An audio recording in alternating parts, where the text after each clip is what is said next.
I'm about 3 weeks into No Java June, and it's been a really interesting experience. I've quit coffee in the past, and there's been some benefits and drawbacks both that I hadn't seen before since I'm doing this now on the carnivore diet. So here we're going to unpack real quick. The first thing, and this is like the biggest benefit and the reason why I will keep up with this, is that I need an hour less sleep a night. And that's something that I heard happens with carnivore. And so that's something I'd heard in the comment section on some of my other videos, that the need for less sleep, because that's kind of one of the main reasons why I wanted to do carnivore. So the need for less sleep comes when you do quit coffee. And that's definitely awesome. I've quit coffee probably about once a year, just because I drink so much of it and I need to maybe not be drinking a pot of coffee a day, and I know this. So I tend to quit like when the weather warms up. I use the supplement DLPA, and I'll link down below to quit.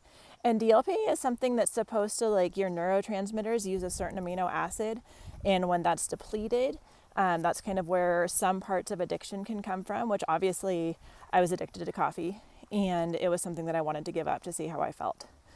So I used DLPA the first 10 days or so.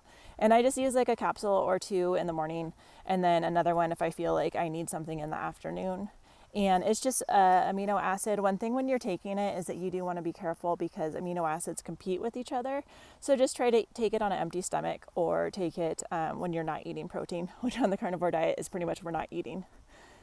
So DLPA is how I quit, how I went from a pot of coffee a day to quit in 5 days with no headaches and no negative effect. So that's kind of been one of my things, is that if what my dietary experiments are affecting my family too much, I tend to quit them quickly, because I just don't want to be like, oh, I have no energy or I have a headache for 2 weeks at a time. So DLPA definitely helps. And I'll link down below to I like Solar Ray brand or Now brand. Those are the two brands that have worked for me. And it's like a $10 supplement. It's super cheap. I don't know that it works for everyone. It's worked, I'm stepping over puddles here, but it's worked for other people that I have done this with as well, that have wanted to quit coffee. And I'm like, I just put a few in a bag and I'll say, hey, try this. It totally works.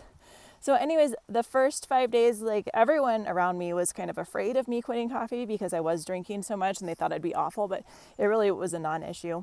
And then the need for less sleep is super nice. I'm waking up before my alarm, and I just love it. It's so nice to be able to get up and feel well rested on an hour less sleep, because who doesn't need an extra hour in their day? And so the carnivore diet combined with quitting caffeine gave me that extra hour, and that's something that I definitely want to continue with.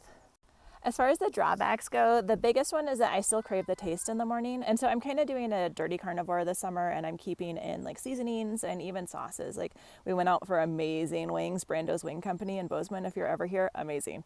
So I'm eating like meat plus sauces plus seasoning. And when I cook for myself, I just use salt and tallow. But if we're at someone else's house, or if we're going out, then I kind of enjoy the seasonings. And I will go in another video about the benefits that I've seen from quitting seasonings versus not, just for my personal experience. But today we're talking about coffee. So I still crave, my kid just fell in a puddle. I still crave the taste of coffee. I just really like that bitter, angry, that's what I call it.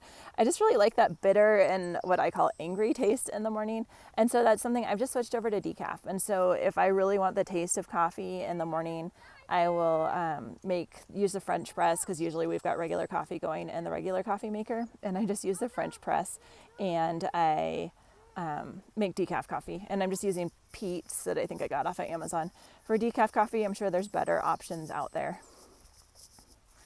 Then the third drawback that I've seen, and the benefits, like not needing that extra hour of sleep every night, definitely outweighs this drawback, but it's harder for me to intermittent fast without the appetite suppressing benefits of coffee. And so real coffee always suppresses my appetite, and I have no problem going till like around lunchtime without eating. But I get up super early. I usually get up at 4 on the weekdays. And so without that suppressing, the appetite suppressant benefit of coffee, I find that I'm hungry usually around the time that I give the kids breakfast at 7. So I usually just make like bacon and eggs or sausage, whatever I'm giving the kids, the meat part of it. And so I usually just eat that while they're eating breakfast. And so I'm not getting the benefits of intermittent fasting, but I'm kind of guessing that First of all, personally, the benefits of not needing that extra hour of sleep are worth it to me. And I don't think health-wise, like my drinking a whole pot of coffee habit is actually a good thing. So it's something that there's benefits to intermittent fasting, but probably the benefits to quitting coffee are higher. So that's been my experience with No Java June. I'm super excited that I tried it. And if you want to leave a comment down below, I want to hear what your experiences have been for quitting coffee. And I know that this is probably controversial, and I'm just going to get a lot of like, oh my gosh, I'd never quit coffee, because I've been that person before.